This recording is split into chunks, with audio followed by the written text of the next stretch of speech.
What's up, Dream Builder? Are you someone who's interested in creating a life by your design through all things real estate?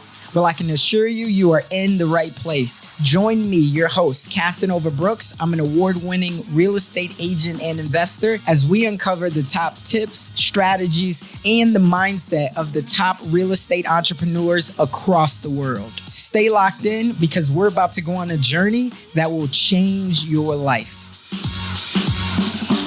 Hey, Dream Builder. This episode is powered by Design Crowd.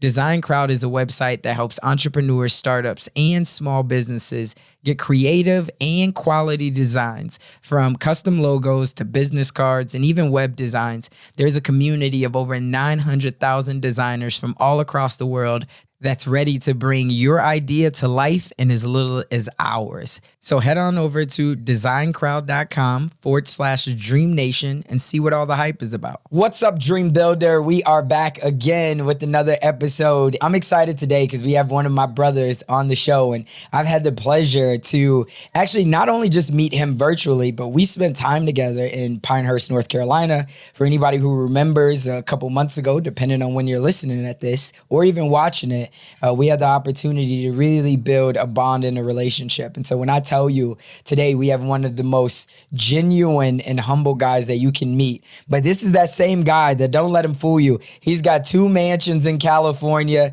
He's got an island next to Richard Branson. He's that guy that you would just never know. So please help me in welcoming to the show my brother, Mr. Mike Ayala. Mike, you want to go ahead and say what's up to Dream Nation? What is up, Dream Nation? I'm so happy to be here, brother. Man, it's a pleasure to have you. Now, I always love to make sure that I give the proper introduction to everyone, right? And the way that I do that is I compare us as thought leaders, entrepreneurs, change makers to superheroes. And the reason being is because we're constantly flying around the world. We're putting on that cape and we're trying to solve some of the world's biggest problems. And so what we all know is behind Superman, there's that guy who we all know as Clark Kent. Right? He's the more mild guy. But what we don't know is behind the Superman that we know as Mike Ayala. Who is that Clark Kent? That's pretty amazing. And when you were talking about the island next to Richard Branson, I do actually have that on my vision board. So I wouldn't doubt it. And you're closer than most people would probably think. I know it. You know, really at the end of the day, I mean, the Clark Kent, I grew up in a really rough childhood, and, you know, my dad was just a disaster, which we can get into later if you want. But at the end of the day, like, I've taken so much of what I learned while growing up and just became the opposite of that. I had so many negative role models in my life that it really taught me who I didn't want to be. And so at the end of the day, you know, I've got an amazing wife. We've been married for 21 years. I got 3 children. 2 of them are adults at this point. And I'm a pretty simple guy at the end of the day. And, you know, just like my podcast, Investing for Freedom, I'm just interested in freedom, traveling the world, having fun and meeting amazing people. Man, I love that. And that's big for a lot of people to hear because we all grow up and we have that mindset of lack, right? Like he had his dad around or she had her mom or whatever it was. But then you look at it and you say, I didn't have that. So then you're already developing a scarcity mindset. And so I love that. First off, let me ask, at what age did it become, hey, this is not what I want to be? Did you have a grandfather? Did you have an uncle? Did you have somebody else that says, hey, don't worry about what you don't have? Find the ways, and tell us about what that evolved, because I think that's a big deal, especially where we are right now in today's world. You know, I just doubling back to that a little bit, I think mindset is so important. And for whatever reason, from an early age, I didn't know what I didn't know. And I don't think any young child does, but I was forgiving from an early age. I was always positive and optimistic. And so to answer your question, I did have a grandma and a grandpa in my life. In fact, I remember periods of time where my dad was just gone. And as a young kid, I didn't even know what that meant. Where's your dad? Like, you know, I think there'd be weeks of time where he was gone, but I don't know that as young kids, we really have a concept of long-term time. And so many times I remember my mom leaving too, and she'd leave me with my dad. And this was, now when I look back at it, it was obviously when they were having challenging times, but then all of a sudden, a couple of weeks later, they'd show up with my grandparents and I'd go live with my grandparents for a while. And so to answer your question, my grandpa became probably the best male figure in my life, but he was a super passive person as well. And my grandma was like this hard charging woman, and which my mom is too, by the way. She's like, I think I probably mirror my mom in life, you know, everything, my drive, my desire. I think that comes from my mom, although it took her years to figure that out. But if you meet her today, I mean, she owns multiple businesses, urgent care. She's just constantly starting new businesses. And so I think I get a lot of that from her. But yeah, to answer your question, my grandparents were probably the stability in my life because I didn't have that when I was with my mom and dad. So. Got it. So did you always grow up around entrepreneurship? Because you said your mom owns multiple businesses now. When you were growing up, were you exposed to that early? Or was that something that just kind of came over time as you got older? Everybody just wanted to try and do different things, which led to entrepreneurship. No, I definitely wasn't around entrepreneurship. My grandparents both, they labored pretty hard, and my mom was always working in potato factories. And as I started getting closer to junior high and high school, she was going to school, working 2 full-time jobs, just trying to, make things work. And yeah, I actually was the first person in my family to start a business, so I don't come from a generation of entrepreneurs or any of that kind of stuff, but there was always kind of this, I don't know if I was born with an entrepreneurial spirit or if it was just, around lack and just seeing, what I didn't have, wanting more out of life. I actually went to a catering company in 7th grade and bought a bunch of sucker molds and started making suckers and started selling them. I was making 80 to $100 a day in junior high. Wow. And so what was your environment like? Because for a lot of people, if you go try to do these entrepreneurial things, that means that you have to leave something else behind because not everybody has that type of a vision, right? People say that they want to make money, but at the end of the day, there's action steps that have to be put in and there's sacrifice that has to be made. So did you feel like, I guess I want to know, I want to have a clear picture. When you were in junior high, did you feel like that you were the kid that you didn't have a lot of friends? So this was easy for you to jump into this because you felt like there wasn't no parties for me to go to anyway? Or was this something that like you didn't have money and your friends had money, but since your family couldn't give that to you, you said, listen, I got to go make my own way. So that led to it. What was that like for you? Yeah, it was definitely, my family didn't have money. I didn't have a whole lot. We'd, be lucky to take one vacation a year and it'd be a 3-hour drive over to the next town. And so, no, we didn't have a lot. And I think that's really what started that entrepreneurial drive. But I didn't start my first business until I was 24, which was actually, pretty young for some. But I had entrepreneurial tendencies, but I worked really hard. I mean, I got my first job when I was 12, cleaning a doctor's office on the weekend. And then I started working at Denny's when I was 15 and became a cook. And so I was sometimes working 2 jobs in high school. I was just grinding, man. I just knew that if I wanted a truck, if I wanted clothes, I bought my own clothes in high school. So I just knew that I didn't know anything different. I mean, if I wanted something, I had to go make it happen. Got it. So I guess you said you started your first business at 24. And I think a lot of the people, especially the listeners now, they're between the ages of, 24 to 35. Some even might be 40, but they're thinking that, hey, they want to start their first business. How, if you can remember back, how did you pick your first business? Was it off of passion or was it off of profit? A combination of passion, profit, and circumstance. So, I'm a firm believer that if you just lean into it, you don't have to have everything mapped out. And I know this isn't a 1, 2, 3, way to get rich in business. But when I look backwards, there was a series of crossroads that took me and my wife to this jump of starting a business. And I'll tell you what, if I could digress just a little bit onto the family front, my wife and I dated in high school and we got married when I was 19 and she was 18. And then we had a kid a year later. Well, knowing what I knew, she grew up in a really, great family. My in-laws are just awesome. But we had conversations early on that we did not want to be the absentee parents. Again, just back to my childhood, I was going to be the dad that went to every game, every soccer game, every football game. We took vacations. We structured our life a certain way. And it's interesting. My wife was working when we were first married, and she would actually put her paycheck into a separate bank account because once we started having kids, she didn't want us living above our lifestyle to where she couldn't quit and be a stay-at-home mom. Her dream was to be the best mom in the world. And I'm not saying that you got to follow your dreams, whatever it is, but that was her dream and that was our desire. And so all that being said, I'll fast forward to starting the business. So I'm actually a plumber by trade, which a lot of people don't know. I went to a 4-year apprenticeship school right out of high school. Started working in the field, became a plumber, a journeyman plumber, started running a big project. My wife was pregnant with our 3rd kid. So we had Dylan and then we had Tim and then Kaiten. She's pregnant with our 3rd child. And I'm working out of town running a $3 or $4 million casino remodel. I can't remember how big it was, but I was working out of town 90 hours a week, 90 to 100 hours a week. I'd be gone every day of the week. We'd leave Sunday at like 5 o'clock, 7 o'clock at night, drive home, have dinner, wash our clothes, and we'd be heading back as a crew at 3 o'clock the next morning. That's not what I signed up for. Right. And through a series of events, which I won't go into the details of, but basically the company I was working for was going to sell to a bunch of employees. I was one of the 5, and it just didn't make a lot of sense. So me and a partner left and decided not to participate in that purchase, and we just started our own business.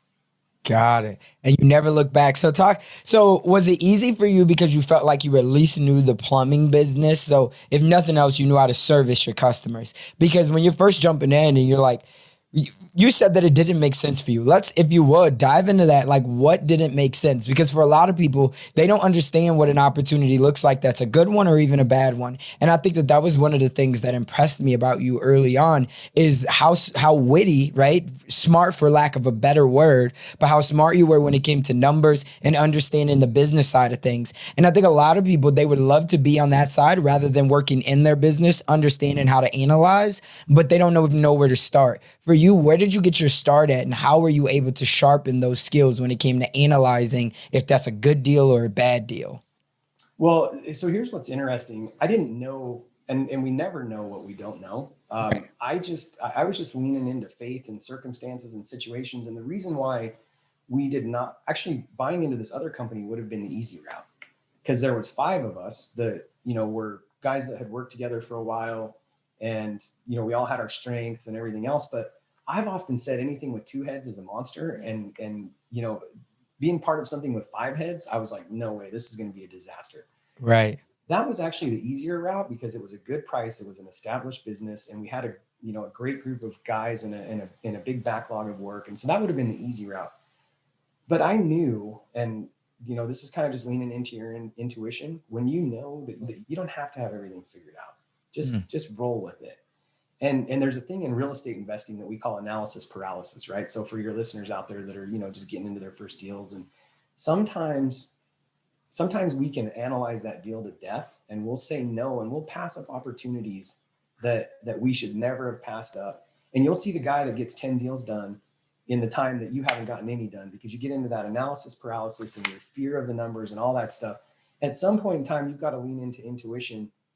I'm not telling you to, always lean in. You can't always go with your gut. Numbers have to be a part of the process. But I knew that we needed to go start that business. It was just everything in me was leaning me that way.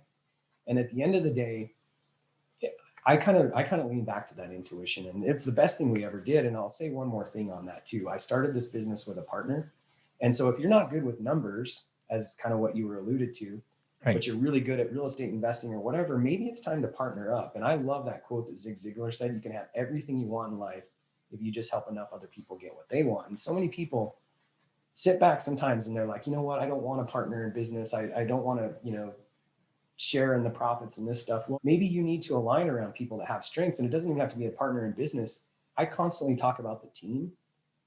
I think your attorneys are part of your team. I think your accountants are part of your team. I think your real estate agents are part of your team. And so you don't have to know everything. You don't have to be the most experienced guy in the world. In fact, I want to be the dumbest guy in the room. If I can be the dumbest guy in the room, then that means I'm surrounded by greatness. And so I'm constantly trying to find those bigger rooms, smarter people, get into that kind of stuff. And so I know I'm bouncing around a little bit, but at the end of the day, it isn't all just about numbers. You can find people, you can surround yourself with people that can help you get to where you want to go. Oh man, absolutely. And I love that you said that. I mean, there's so many people out there that are great at their one thing and they know it, but they're so afraid to reach out to somebody else and ask for help. And that's a lot of the times why we get so stuck in our own ways, because we think that there's somebody else out there that's looking for your zone of genius, right? Maybe they just don't want to get out there and build the relationships with everybody else. All they want to do is look at the numbers.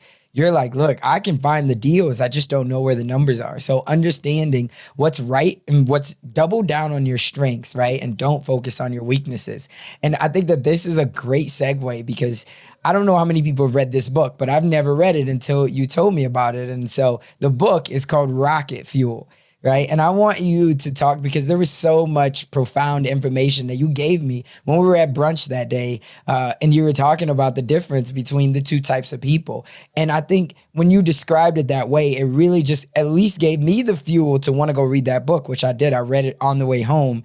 And I still tell so many friends about that book now. But talk to me about the book Rocket Fuel and how that was able to help you, because from what you had told me, like everything wasn't always easy when you started out with your business. So first talk to me about what did this book Rocket Fuel do for you, and why should anyone else be looking to read it? Well, the first thing I'll say on that, I was probably in business for 18 years before I found Rocket Fuel. And I wish that would have been the first book I would have read, because it really helps you understand who you are as an individual. And, just back to strengths and weaknesses and all of that, there's so much teaching out there that, let's work on our employees' weaknesses, right? Like, this is the area where you're failing. Well, instead of pointing, and by the way, this works with marriage, it works with parenting, it works with anything. If we can just focus on each other's strengths and not each other's weaknesses, you'll be so much more happy, and so will your kids, and so will all your employees. So the beauty of Rocket Fuel, it really brings it down into, in leadership, we get so convoluted around CEO and all these multi-layer organizations and, hierarchies and bureaucracies and all this garbage.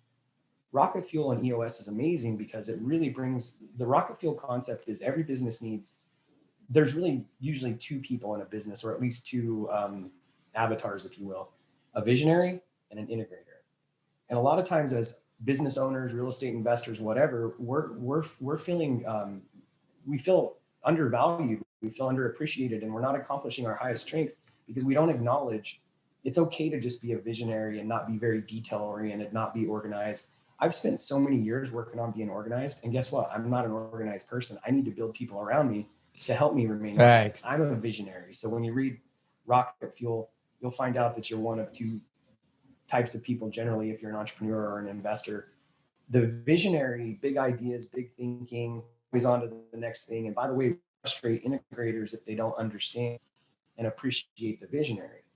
But as visionaries, we can get really frustrated with leaders because they're the ones that are kind of pulling, they're holding us back. They're trying to keep us grounded. That a lot of times we fight and we resist that. But if we can just, this is what I was saying about partnerships. If you can appreciate each other for your strengths, you can go so much further. My wife and I are actually, I want to say this because I'm thinking about it. We're launching a couples mastermind this year in 2021. And one of the things that I keep finding myself saying is 1 + 1 isn't 2. 1 + 1 can equal 10. 1 + 1 could equal 100. So where two people are aligned, whether it's in business, marriage, partnership, anything, you can literally take 1 + 1 and make that exponential. Wow. That's the first time I've ever heard that, right? In that concept. And I think somebody hears it and they're like, yo, absolutely. Because two people, right? If you're working in harmony and you're balancing each other out, right? Then you can grow this business to be in a $10 million company. Now, granted, it depends on what your margins and everything else is because it's all how. But literally, you guys can do everything together because two heads are better than one as long as you guys aren't butting heads all day. So I love that you said that. Now, talk to me about why did you first decide to get into real estate? Because you having business acumen, yes, you were already a plumber, but now you're getting a lot of cash flow that's coming in off of these jobs, and you could have invested it or chose to do whatever you wanted with your money, maybe even the stock market, which was super passive. Why did you decide to get into real estate? It's interesting how, we're never going to stop learning, or we shouldn't, and our mind should constantly be expanding. And so when I think back to that question, I was literally at a 1-year business planning with a company that we had coached with. And this is what I love about most people that are, high achieving, constantly looking for coaches. You're looking for people that are smarter than you. And so I coached with this company called Business Development Resource in the HVAC and plumbing company. This is interesting, and I'll get to the point in how I got to real estate. But during the first day of that 3-day session, it was all about your personal goals and desires, which I thought was interesting because I'm here to build a 1-year business plan, right?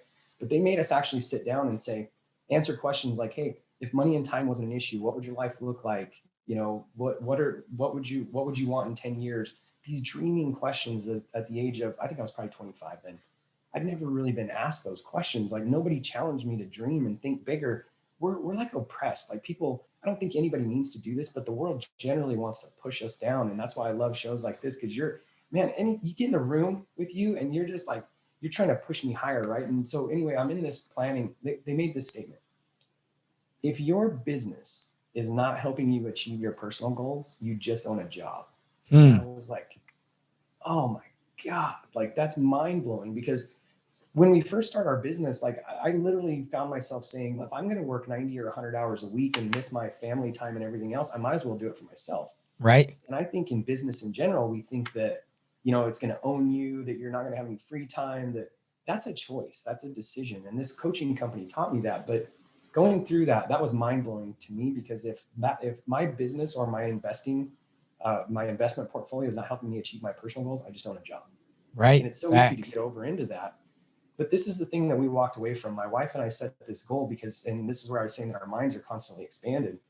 At that point in time, I was thinking that I was going to be 65 or 70 years old, still running that business. I didn't realize looking forward that I could put people in place. I didn't have rocket fuel in my life. I didn't know that I could put a general manager in place. You didn't have any concept of systems. Nothing. And so our goal, we set a goal coming out of that of 2 income producing properties a year for 10 years. That was my retirement plan.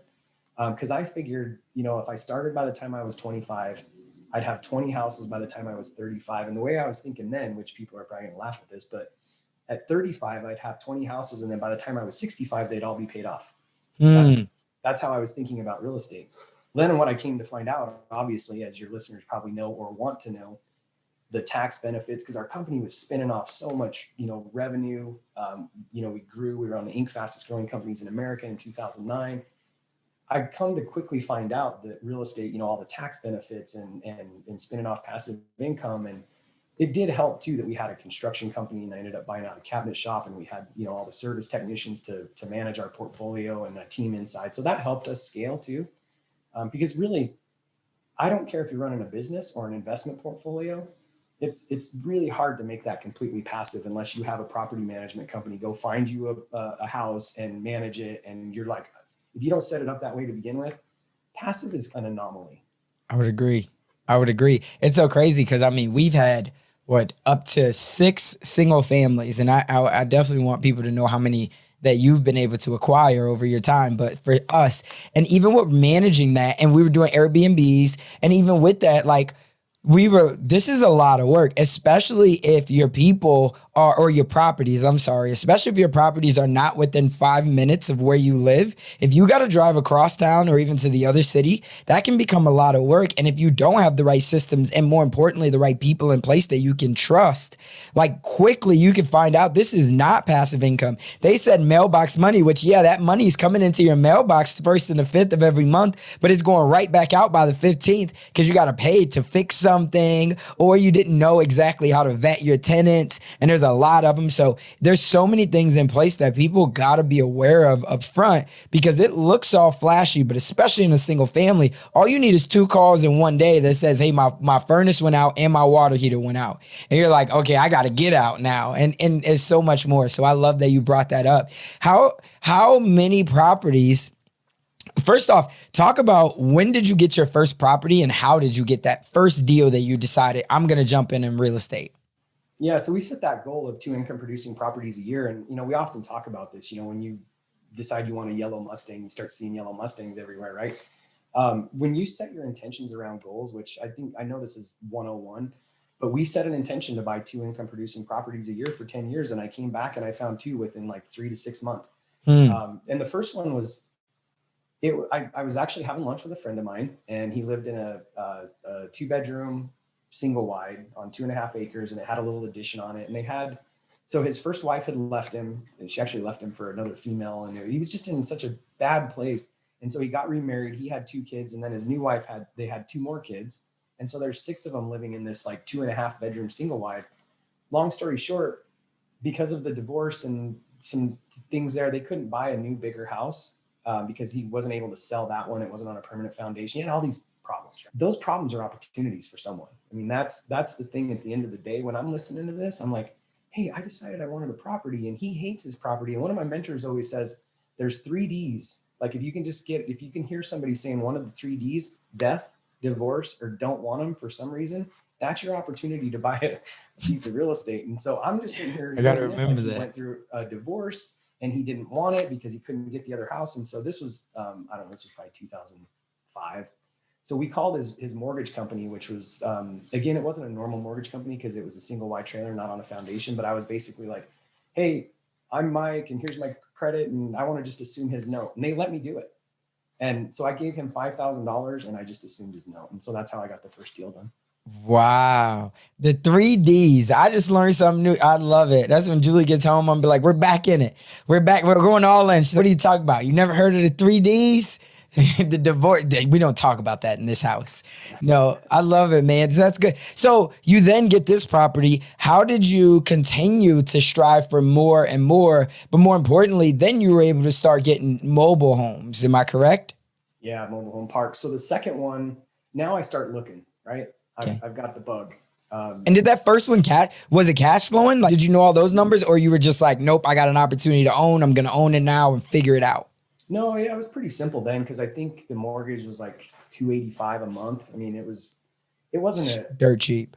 Yeah, I think it was like a 46,000. I think he owed $46,000 on it. So it wasn't a big deal, my first one, but it was renting for $750 a month and the expenses were low. And so, yeah, I mean, it was back of the napkin type numbers because I didn't really understand real estate investing at this point in time. I went on and got a bunch of coaches and invested in a lot of education along the way and all that kind of stuff. But I mean, back of the envelope, I was like, yeah, I should make $200 or $300 a month off this thing. And I did. Yeah. So it was the second one though, I started looking. And so I'm looking in the real estate magazines and I find this deal and I call it my real estate agent that we had bought, a couple of our personal residents through over time. And I said, hey, I want to look at this house. And she's like, you don't want to look at this house. And I'm like, no, I want to look at this house. And so I forced her to take me to it. And like some crackheads that lived there, basically, like they had ripped out all the plumbing. There was no copper left. Half the electrical was ripped out of the house.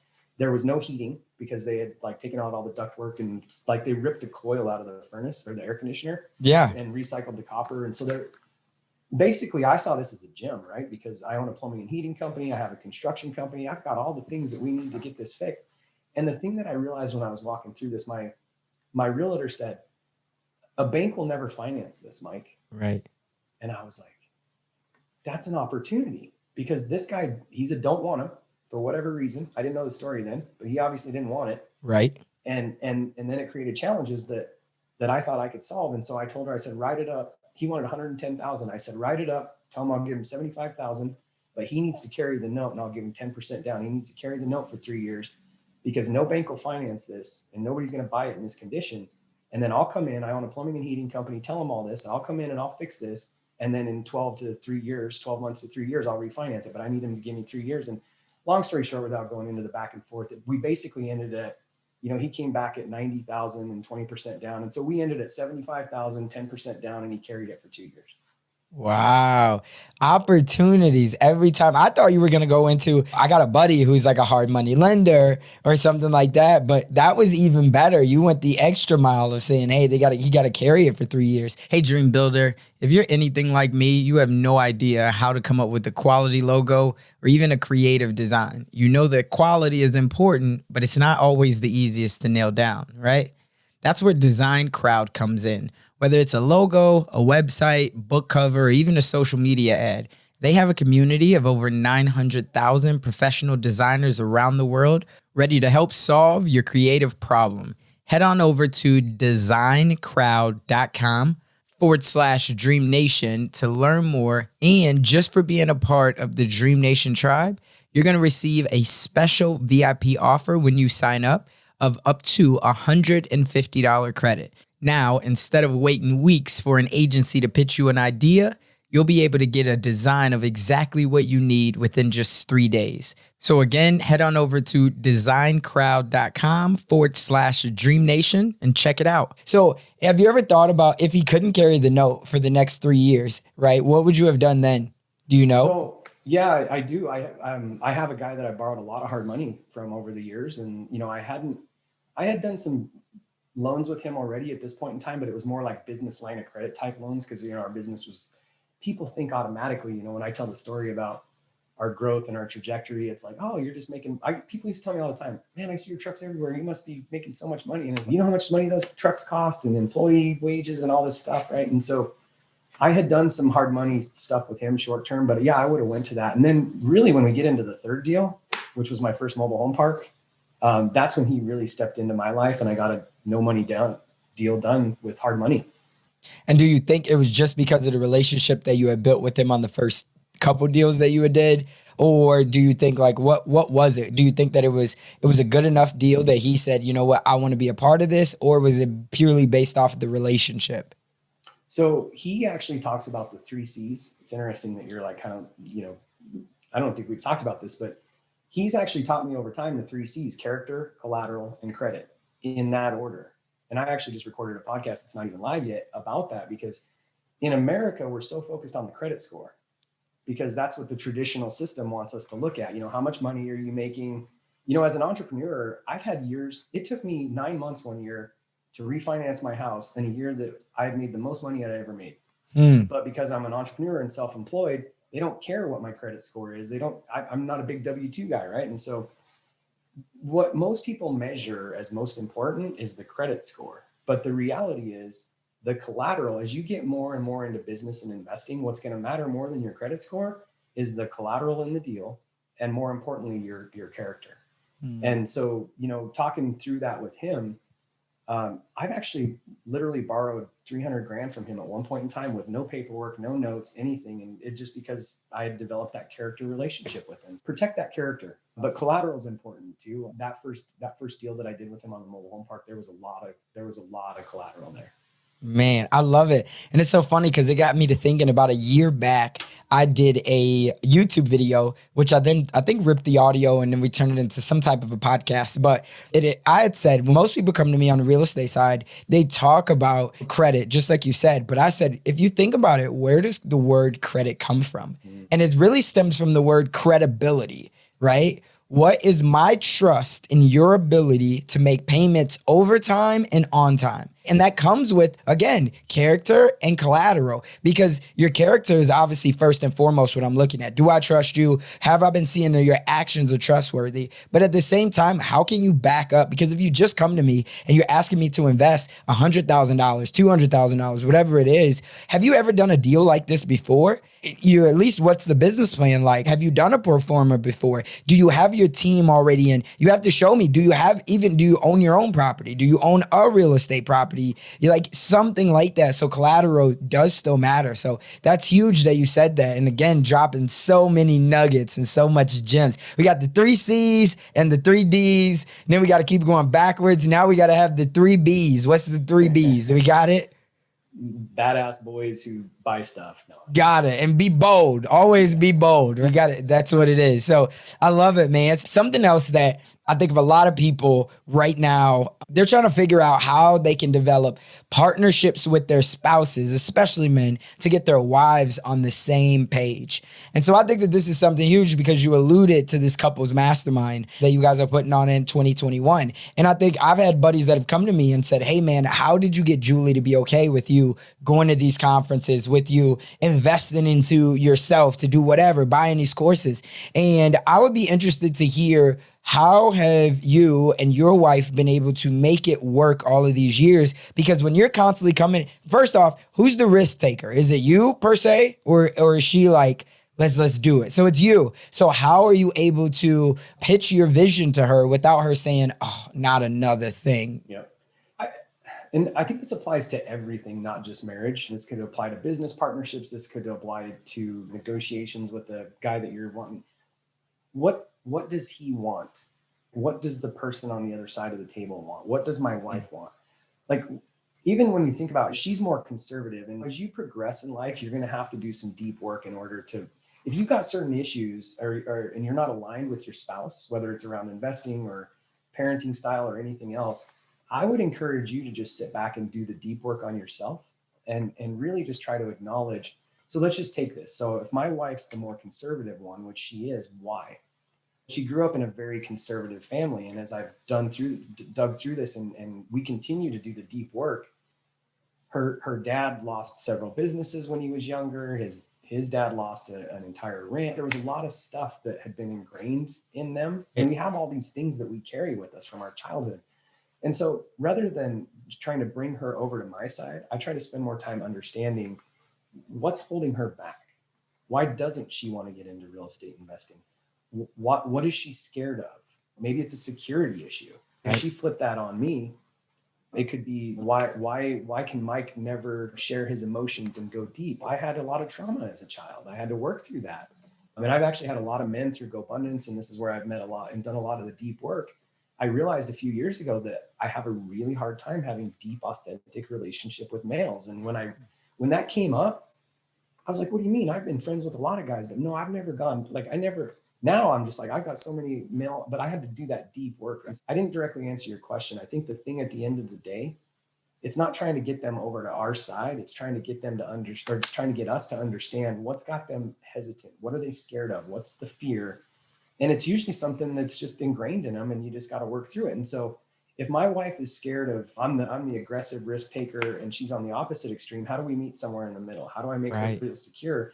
And it could be as easy as like sitting down and just showing her the deal and saying, hey, look, there's so much collateral in this that we don't, even if things went bad, what's the real risk? Just getting her comfortable in that. And it's the same with self-development. We used to go to church years ago, and I'd see this all the time in church too. It relays in so many areas of life. Like you'll have a wife that's just all out in church, and the guys are like showing up every 6 months, and you hear it talked about in the church, like, can you guys pray for my husband? He won't come to church. And so maybe if you just figured out why your husband doesn't love church, then maybe he'd come with you. Maybe it's not fun. Maybe it could apply to anything. No, I love it. And that's a great perspective. When you think about that, if you address the objections up front, just like in any sales, right? Because already before you go to your spouse, your wife, your husband, doesn't matter who it is, even your parents, if you know that you're going to have to ask them for a loan or whatever, you know that they're already going to have some objections, because we know, we're like, oh my God. But if you think about it, if you just sit there and you say, okay, write them all down on a piece of paper. What are the objections that they could come up with? Why would they have these objections? What is the solution that I can do right now? So when I first present to them my idea, hey, I know that this is probably scary to you because the last time you told me that you invested $20,000, even though it wasn't me, it was Uncle John, but he'd never had a business plan. He didn't really have a long-term vision after when all these things. And you say, so here's what I did. I came up with a business plan. I have a 3-year vision. Here's how we're going to do it. And a lot of the times, just like you said, if you would just be willing to show them that, they're like, okay, he or she, they're serious about this. Yeah. And then they feel like they're a part of the whole journey. And that's what we all want to be a part of. And so I love it. The other thing that I love, and I want to be careful about this, but I got this again from you and what you just said, but I want to be careful to not make it seem like we're trying to manipulate. But if you understand, like your wife, what do they really want? So if you go back and like you said, your wife's, her big dream was to be a stay-at-home mom. So you have to take some risks to be able to make that happen. So if you say, hey, I know you want to be a stay-at-home mom. I know we're going to have to create $10,000 a month in passive income. Now, maybe your wife or your husband or whoever, they don't already have that money that's sitting off in another bank account. So you say, look, for you to be able to get that, here is the risk that we have to take, right? But I've also done my homework to show you that it's not bad. So I just got that from you, and I appreciate you sharing that. And hopefully that's context for someone else to say, okay, I do got this thing. I want to start an Amazon business. But my wife, she doesn't know anything about Amazon or drop shipping or whatever. So they're like, I love that. So thank you for sharing that. It's crazy. I look at your background, and first thing I thought, I was like, shit, I read, and I'll be honest, I listen to a lot of books, but I'm looking at all those books in the background. I'm like, he really reads. Out of all those books back there, if I came to your house right now and I said, I want to read the top 3 books that's going to help me transform my life. It doesn't matter what the area is. First off, we got to build the foundation. Then we got to get to everything else. What are those 3 books that you're going to tell me I got to read? Richest Man in Babylon, probably one of my favorites. It's easy. Everybody can read it. I've read or listened to it over 100 times. Got it. It transforms it. Anybody can read that. Rich Dad, Poor Dad. That's a great book. And actually, Cash Flow Quadrant has probably had a bigger impact on me than Rich Dad, Poor Dad, but I would recommend Rich Dad, Poor Dad to most people. And then the third one is probably Think and Grow Rich, probably. Got it. So all ones to just build your foundation. It's interesting because you didn't say anything. Like I thought that maybe you would come from like a profit first, right? Or something like that. But it was more about building your foundation. Why is for anybody, like a lot of people, they have this buzzword, and this was just asked to me on another podcast, but a lot of people hear mindset, and which you started out, right, talking about when we first started this conversation, and they hear mindset and they think that that's a buzzword. How and why do you think that mindset is so important? First off, why? But then the second part of that is, how are you able to articulate that mindset is not just a buzzword? It's something that you need to focus and double down on. So we could take any other book like Profit First or Five Dysfunctions of a Team or any of the amazing Lean Six Sigma, any of that stuff. And I don't care how many of those books you read, you're going to experience failure. You're going to experience setbacks. You're going to experience times when you could read a million books on team leadership and being a better leader and a mentor and everything else. And guess what? People are messy. Business is messy. Real estate is messy. You're going to have stuff come out of nowhere and knock you off of your path. And that's why insurance exists, right? Because you cannot mitigate for everything. I don't care. You can't plan for everything. That's why I love the saying, expect the best, but plan for the worst. I'm an optimist. In fact, my optimism can sometimes get me in trouble because I think everything's going to work out fine. But let me bring it back to the question. If you don't have a mindset that you're going to get through anything and there's only certain things that matter, I'll give you a quick little. One time a gold mine went out of business and they literally locked their doors because they run out of money. And they owed us like almost $400,000. And that was a lot of money in our company at that point in time.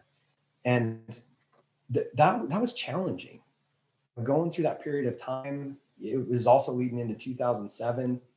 And I'll never forget, like we owed a bunch of money to people. We couldn't pay our bills because this company wasn't paying us. We had already paid our vendors and our employees. And I'll never forget my wife saying, I was stressed out and I was working more than I should have been and all this stuff. And she's like, hey, you're not yourself and you haven't been the same. And I'm like, what do you want me to do? We could lose everything. We could lose our business. And she's like, what are they going to do? Take our kids?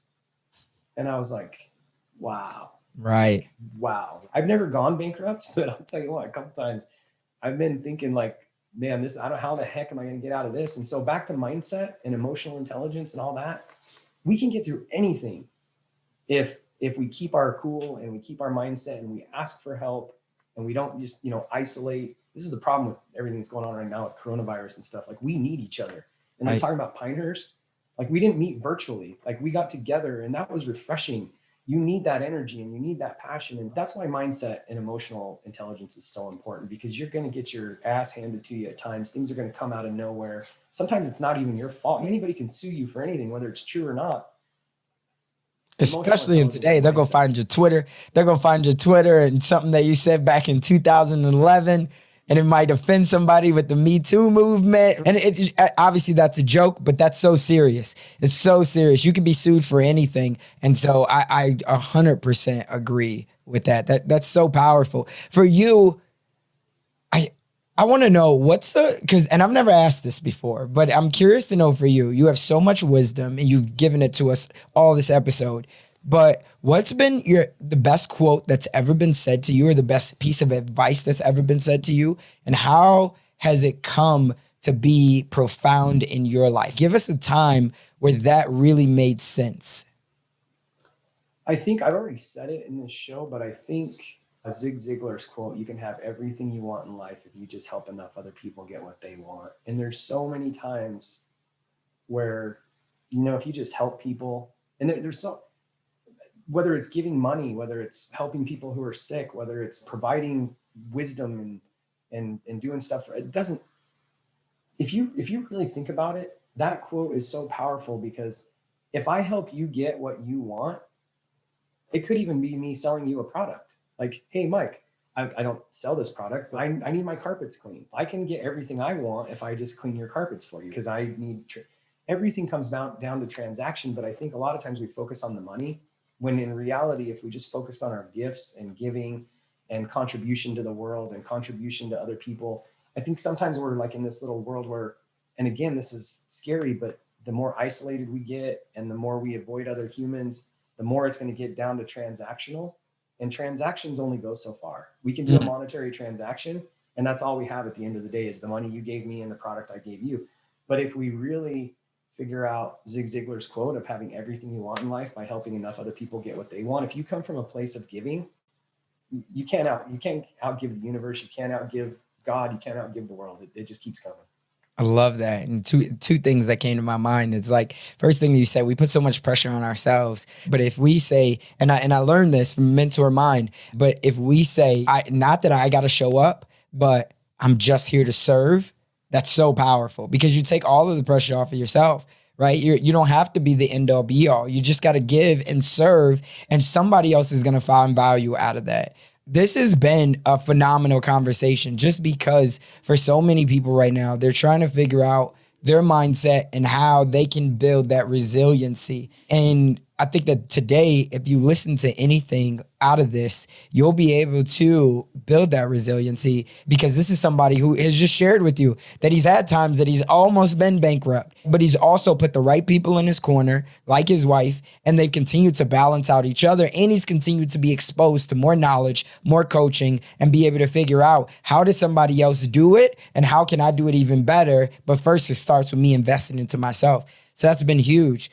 For anybody that is listening right now and they say, it's great. Like now he's got all these businesses, he's making money. It seems like his life's great. He's putting on these masterminds. But if he could go back and if you could change one thing, or if there was one thing that you wish that you would have implemented sooner, looking back on your journey to be able to accelerate your process and your journey on your dream to where you are today, what would be that one thing? I would get in bigger rooms with bigger people faster, sooner in my life, I guess is the thing. I've always, even from the time we started that first business, I immediately hired an accounting company to come in and help us structure stuff because I didn't know anything about accounting. And I hired a coaching company because I knew if I wanted success, I was going to need coaching. So I was always a proponent of coaching and growth. But the last, let's call it 5 years, I've invested a lot of money and time into bigger rooms, just even going to Pinehurst. Yeah, that was fun, but we were not there just to golf. We invested some capital to be with some high performers. And I walked away from that 3 or 4 days. We all invested the capital to be with a high performer. Yeah. And this is interesting back to mindset too. And this is, if I could narrow this down, everybody loves to quote the Jim Rohn quote, you're the average of the 5 people you spend the most time with. Right. And so we're all like, okay, how do I spend time with five people so that I can up my average? Here's the question that I flip on my head. And this is why I like getting in. When I said earlier that I want to be the dumbest guy in the room, that's true, but it's painful. It's you got to be vulnerable. And a lot of people, when they walk into a room, they want to strut their stuff. They want to put their ego out there and show everybody how awesome they are. I want to be the dumbest guy in the room because if it's true that you're the average of the 5 people you spend the most time with, how do I increase those average people that are around me? But here's the better question that I constantly ask myself. If I want a group of 5 high-performing people to let me into their world so that I can increase my average, who do I have to become? What do I have to change in my world? And I'm not telling you fake change where you go in and be somebody that you're not, but what kind of inner work? You can't be a grumpy asshole and expect 5 guys that have done a lot of deep work in their life and are happy and are on a growth plane to let you into their world if you're just going to be a negative Nancy and you're not working on your mindset and you're not trying to become a better person. All of this stuff comes from the same place. And everybody wants to say, you know what, you're the average of the 5 people, but here's the question I ask you. Who do you have to become in order for those 5 people to let you into their world? Right. Or to keep you into their world. Yeah, because you're only as good as your weakest link. And after a while, that weakest link has to be able to be trying to better themselves. Because if you notice that we're all running at 100 miles an hour, challenging our mental every single day, having accountability groups, and every time we come to you and you're afraid to take a risk and there's no basis behind it. Because at the end of the day, just like she asked you, like, what's the worst that could happen? I ask people that all the time, except I don't go that deep. And what are they going to do? Take our kids? Which is super powerful because there's no way, like, no, they can't. But at the end of the day, I always say, what's the worst that could happen? And if that worst does happen, can you bounce back from it? 99% of the time, absolutely you can. Your pride might be hurt. Your ego might be hurt, but you can definitely bounce back from it. So there's no reason to not take it. And so I love that you said that. That's super powerful. Who do you have to become? Because if you want to get into our circle, you got to show that you're going to bring some value. It can't be all take. You got to give. And once you learn, hey, I have a superpower, here's what I'm going to do. And a lot of the times, here's what I tell people all the time. So many people put the pressure on themselves of like, I have to, but a lot of the times you don't. You just have to create a platform that allows connection. How we got connected was through a guy who was super selfless. Shout out to Kyle. He wasn't looking for anything. He just wanted to bring a great group of guys together that were willing to be vulnerable. We all left our families from all across the country to go to North Carolina. This was pre-election, right? So I'm in North Carolina. I'm like, I didn't see a lot of Biden signs, but it didn't matter because I knew that at the end of the day, I was there for the relationships, not the transaction. It was the relationships. And going back to my point, what I was going to think earlier based off of what you said. And I think this is very valuable because you said that like the transaction, eventually that will wear off, right? The money that you even got from me, I'm going to spend that money on something, which means it's going to be gone. But what I won't forget is how you made me feel, the interaction, the engagement between our transaction that really was like the money didn't matter. It was that we can't wait to do another transaction together. I couldn't wait till we got 2 days later. I couldn't wait till we got to Arizona. And then we were able to get together again and get our wives together because I knew that the energy, the synergy had nothing to do with the money. That money was gone. I couldn't get it back, but the relationships that I built from it was everything. So I love it. Man, so again, this has been a phenomenal conversation, which is why I couldn't wait to bring you on the show and just share your wisdom with DreamNation. The last question that I have for you is there's somebody that's out there that's listening right now that they love your path, they love their wisdom, and they want to blaze a path just similar to what you've done for themselves and for their family. But they do have that little voice in their head, and we all know what that little voice is. That little voice says that they're not strong enough, they're not smart enough, or maybe they just don't have enough resources. What's that last one thing that you would say to that person to get them to just take action? This may not be completely practical, but I think if you work through the process, it will help you. So it's the same thing that I was saying with getting the spouse on board. So the question that I have to ask you, whatever you're struggling with, just sit down. I have a mentor that talks about thinking time. And so he's got a thinking chair, he's got a thinking pen, and he's got a thinking notebook. And he'll take a problem and he'll sit down and he'll think and he'll write about it for 45 minutes. So I would just encourage you as a first best step, sit down and ask yourself the question, what am I scared of? What's holding me back? And spend 45 minutes thinking about that, journaling about it, whatever comes out of your mind, just put it down and then go back and read that. And you're going to learn a lot about yourself and what you're scared of. And then just identify that. So if it's, I don't know enough about real estate investing, find a real estate coach. If it's, I don't have any money, find a hard money lender that's going to bet on you.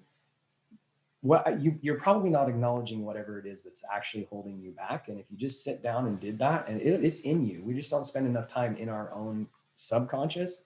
We spend all of our time in this mind right here, which is just a dirty rat's nest is all that is. And get some time with yourself and figure out what you're really scared of, and then go figure the problem out. I love it. I love it. For anybody who wants to stay connected with you, where can they find you at? Probably on Instagram at @Ayala, or I have a podcast called Investing for Freedom. Got it. We'll make sure that we put all of those links in the show notes. But again, my brother, this has been a phenomenal conversation. I'm excited to come onto your show. I'm excited to continue our conversation. And if no one else has told you today, I want to be the first one to say thank you and I appreciate you. Remember, DreamNation, just as he said, you gotta do the work, right? It's gonna be tough, it's gonna be deep, but you gotta do the work because you have a dream, and whatever that dream is, it's not meaningless. That dream is something that can change your life, but if you don't take action on that dream, it will only merely be a fantasy. That's all for this one. We'll catch you on the next side. First, I want to say thank you for allowing me to walk with you on this real estate journey. If you've gotten anything out of this episode, do me a favor and head on over to iTunes if you have access and leave me a review. My whole goal is to make sure that I'm serving you all the right way. You're my tribe. You're who I care about. You're why I do this. So if you want to give me any type of thanks, or if you want to let me know whatever your thoughts or your feelings are from this episode or any other episode that you've listened to, leave me a rating or review. And also, if you're looking for more tips, strategies, strategies, and even resources when it comes to leveling up your real estate game, head on over to DreamNationAcademy.com. We have a really cool real estate section there, and it's something that I wish that I would have had when I first got started in real estate. So that's DreamNationAcademy.com. Don't wait. I'll see you on the other side.